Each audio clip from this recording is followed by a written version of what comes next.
Good morning students, Ramraj inter college Udhampur के आने virtual class में आप सभी इंटरमीडिएट के स्टूडेंट का स्वागत। देखिए स्टूडेंट्स, इससे पहले हम इकोलॉजी से संबंधित बहुत से छोटे छोटे पॉइंट पे डिस्कस कर चुके हैं। इससे पहले वाली क्लास में हमने death rate and birth rate पे डिस्कस किया था।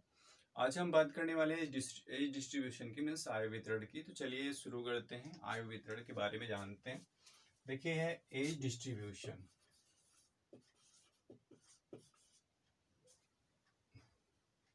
एज डिस्ट्रीब्यूशन मतलब कि आयु वितरण।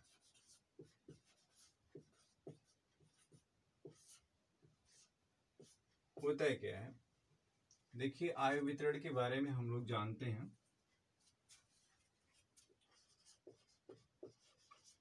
आयु वितरण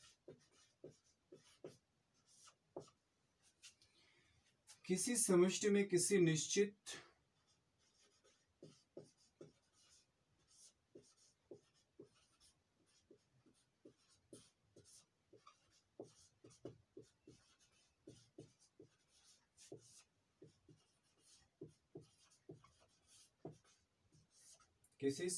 किसी निश्चित विभिन्न आयु वर्ग के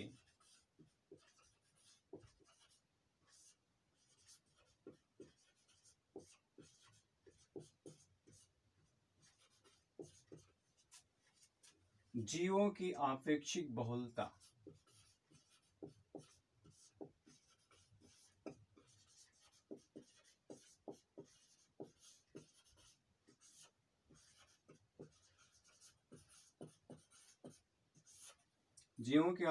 बहुलता ही उस समष्टि का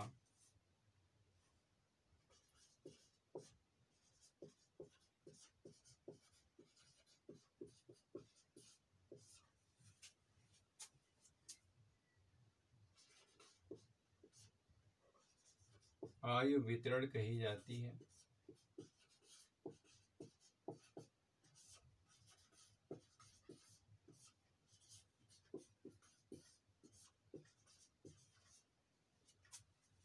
समष्टि में विभिन्न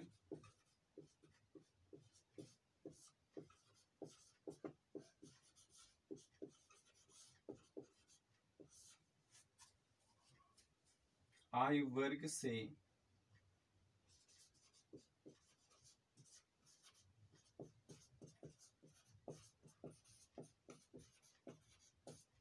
तात्पर्य 3 वर्गों से है।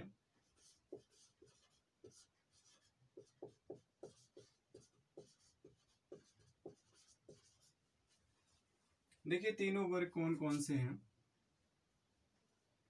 पहला है पूर्व प्रजननी समूह,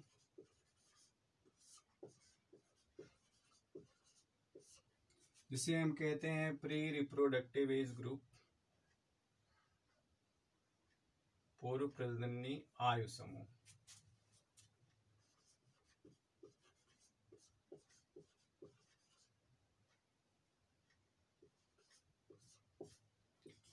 प्री रिप्रोडक्टिव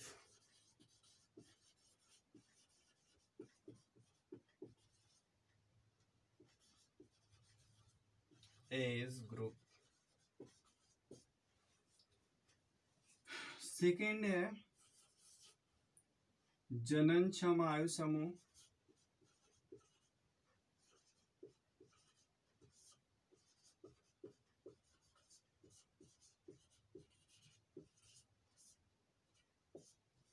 मतलब रिप्रोडक्टिव एज ग्रुप।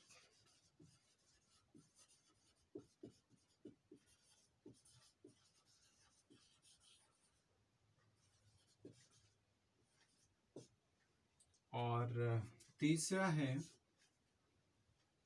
पश्च प्रजननी आयु समूह।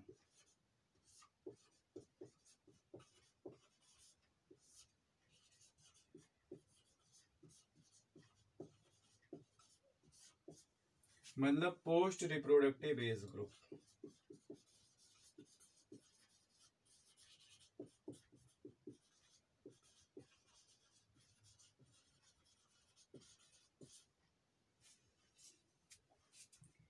किसी समष्टि में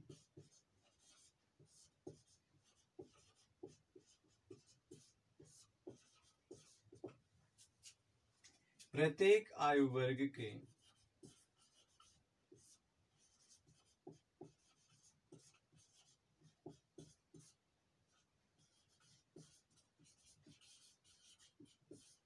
जीवों के प्रतिशत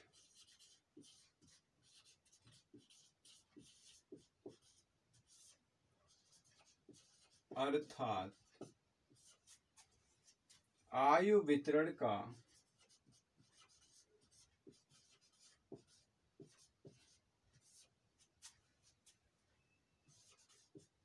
आरेखीय निरूपण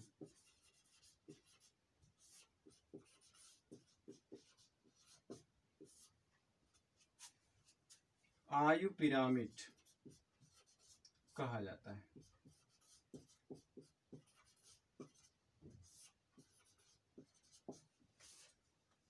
आयु पिरामिड कहा जाता है। ठीक है, तो इस तरह से आप यहाँ पे देख सकते हैं जो एज डिस्ट्रीब्यूशन की बात की गई, आयु वितरण की बात की गई, एक इम्पोर्टेंट टॉपिक है आपका आपके सिलेबस में इंटरमीडिएट के। तो देखिए आयु वितरण की जो बात की जा रही है, कह रहा है कि किसी समष्टि में किसी निश्चित विभिन्न आयु वर्ग के जीवों की आपेक्षिक बहुलता ही उस समष्टि का आयु वितरण कही जाती है। समष्टि में विभिन्न आयु वर्ग, अब देखो विभिन्न आयु वर्ग को यहाँ पे परिभाषित कर रहा है, मतलब कि क्लियर कर रहा है। विभिन्न आयु वर्ग से तात्पर्य हमारा क्या होता है, इन तीनों वर्गों से है। ठीक, जैसे प्री रिप्रोडक्टिव एज ग्रुप है, मतलब कि ऐसा एज जिसमें कोई भी ऑर्गेनिज्म, कोई भी जीव रिप्रोडक्शन नहीं कर सकता, प्रजनन नहीं कर सकता है, तो वो प्री रिप्रोडक्टिव एज होता है। इसके बाद फिर रिप्रोडक्टिव एज की बात करें तो रिप्रोडक्टिव एज में रिप्रोडक्शन एक्टिव हो जाता है, मतलब कि कोई भी ऑर्गेनिज्म होता है तो वो रिप्रोडक्शन करने की क्षमता रखता है। पश्च प्रजननीय आयु, मतलब कि एक ऐसी एज भी आ जाती है जीव की कि जो कि रिप्रोडक्टिव स्टेज के बाद आती है, मतलब कि धीरे धीरे उसकी रिप्रोडक्टिव कैपेसिटी जो होती है वो क्षीण होती चली जाती है, कम होती चली जाती है या बिल्कुल समाप्त ही हो जाती है। तो ये पश्च प्रजननीय आयु समूह कहलाता है। किसी समष्टि में प्रत्येक आयु वर्ग के जीवों के प्रतिशत अर्थात आयु वितरण का आरेखीय निरूपण आयु पिरामिड कहा जाता है। कैसे, हम अभी पिरामिड को यहाँ पे ड्रा करके बता रहे हैं आपको, तब तक आप थोड़ा सा सब्र रखिए। हाँ, तो स्टूडेंट्स मैं बता रहा था आपको कि जैसे बताया गया किसी समष्टि में प्रत्येक आयु वर्ग के जीवों के प्रतिशत अर्थात आयु वितरण का आरेखीय निरूपण आयु पिरामिड कहा जाता है, आयु पिरामिड कहलाता है। तो ये आयु पिरामिड होता है क्या है, देखो ये पिरामिड बना हुआ है, इसी को हम आयु पिरामिड बोलते हैं। अब यहाँ पे आपको दिख रहा होगा कि जैसे 3 स्टेजेस, देखो ये जो है इसको हम बोलते हैं प्री रिप्रोडक्टिव, और ये दोनों जो हैं इसको हम बोलेंगे रिप्रोडक्टिव,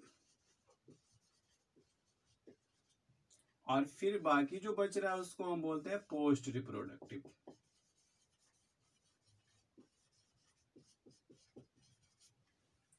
अब देखिए यहाँ पे अगर हम देखें एज डिस्ट्रीब्यूशन की, तो पूर्व प्रजननीय आयु में प्री रिप्रोडक्टिव एज ग्रुप, जो प्री रिप्रोडक्टिव एज ग्रुप है यहाँ पे आप देखो कि बहुत ज्यादा है, देखो सबसे ज्यादा मात्रा में यहाँ पे मिलेगा, क्योंकि इसका जो वैल्यू में आप देखोगे कि यहाँ से यहाँ तक है और बाकी सबका कम है। तो यहाँ पे आप देखोगे कि जो प्री रिप्रोडक्टिव स्टेज के एज ग्रुप के हैं जो आयु समूह है वो ज्यादा अमाउंट में मिलेगा। इसके बाद फिर रिप्रोडक्टिव एज वाले मिलेंगे थोड़े से, और फिर पोस्ट रिप्रोडक्टिव वाले थोड़ा ज्यादा मिलेंगे। तो मतलब धीरे धीरे ये सीक्वेंस पोस्ट रिप्रोडक्टिव वाला कम होता जाएगा, मतलब कि इंसान बूढ़ा हो जाता है उसके बाद मर जाता है। तो जनरली जो है, अब जैसे यहाँ पे क्या हुआ, अब जैसे एक एग्जांपल मैं दे रहा हूँ आपको, सपोज दैट ये 0 to 16 ईयर के हैं, इतने ज्यादा, ठीक है। इसके बाद फिर उसके आगे जब बढ़ेंगे फ्रॉम 60 टू,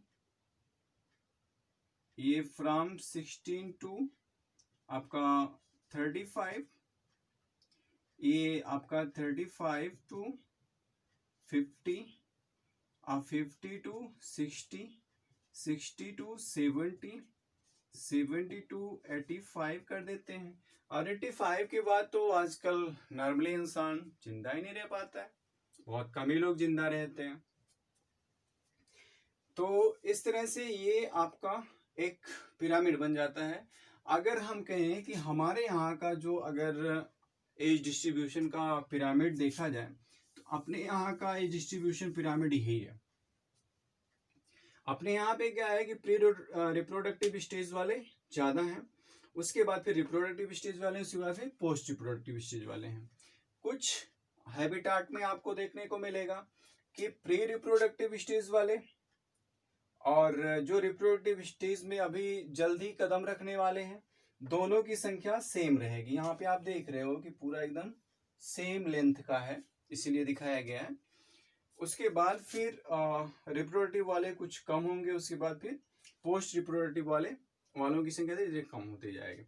और फिर यहाँ पे आप देखोगे तीसरे वाले जो पिरामिड है उसमें कि यहाँ भी आपका प्री रिप्रोडक्टिव स्टेज यहाँ पे तो बहुत कम दिख रहा है, मतलब कि बर्थ रेट आपका कम है। और फिर रिप्रोडक्टिव वाले स्टेज में बहुत ज़्यादा दिख रहे हैं, मतलब कि रिप्रोडक्टिव स्टेज के रिप्रोडक्टिव मतलब एज ग्रुप के लोग ज़्यादा हैं, वहाँ पे जनसंख्या ज़्यादा है। और प्री रिप्रोडक्टिव के काफ़ी कम है, मतलब कि छोटे बच्चों की संख्या अगर बात की जाए, छोटे जीवों की बात की जाए, वो बहुत कम है। और फिर उसके बाद पोस्ट रिप्रोडक्टिव की बात करें तो पोस्ट रिप्रोडक्टिव में धीरे धीरे इनकी संख्या कम होती जा रही है, मतलब कि इनका जो एक कह सकते हैं एक उम्र के बाद के जो व्यक्ति हैं वो धीरे धीरे कम होते जाते हैं।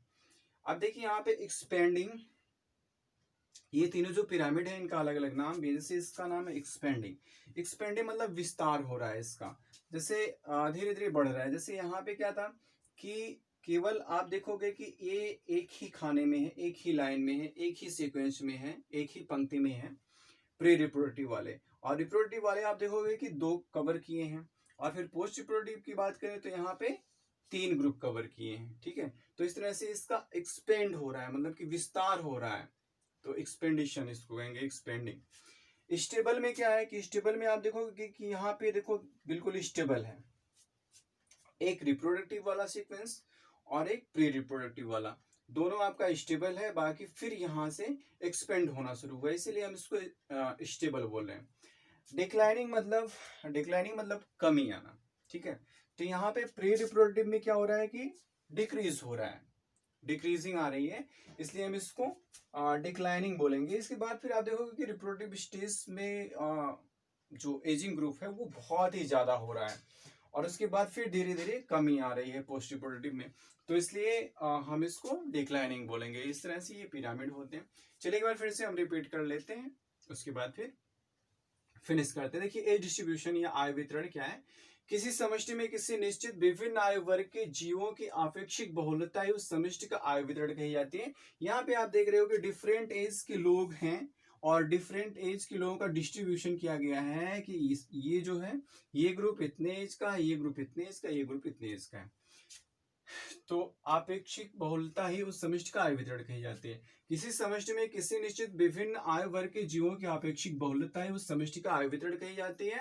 समष्टि में विभिन्न आयु वर्ग से हमारा तात्पर्य इन तीनों वर्गों से है, एक प्री रिप्रोडक्टिव, दूसरा रिप्रोडक्टिव और तीसरा पोस्ट रिप्रोडक्टिव स्टेज या एज ग्रुप।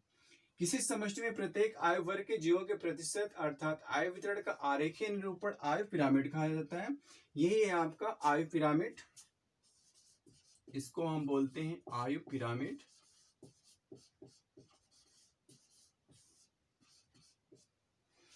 ये आयु पिरामिड आपका 3 टाइप का देखने को आपको मिलेगा, एक एक्सपेंडिंग, दूसरा स्टेबल और तीसरा डिक्लाइनिंग। एक्सपेंडिंग में क्या होता है कि धीरे धीरे विस्तार होता है और बढ़ता है, ये संख्या में बढ़ते हैं। और फिर स्टेबल में क्या होता है, स्टेबल में आपका कुछ जो एज ग्रुप है जैसे pre reproductive and reproductive stage में कदम रखने वाले जो हैं वो दोनों की संख्या यहाँ पे सेम है। उसके बाद फिर धीरे धीरे इंक्रीज हुई है, मतलब कि एक्सपेंड हुई है। और डिक्लाइनिंग में क्या है कि यहाँ पे आप देखोगे प्री रिप्रोडक्टिव में एकदम कम है, इसके बाद रिप्रोडक्टिव स्टेज में उससे अधिक, और फिर रिप्रोडक्टिव स्टेज में आपके और ज़्यादा हो गए हैं और फिर पोस्ट रिप्रोडक्टिव में धीरे धीरे कम होते जा रहे हैं और विस्तार भी हो रहा है।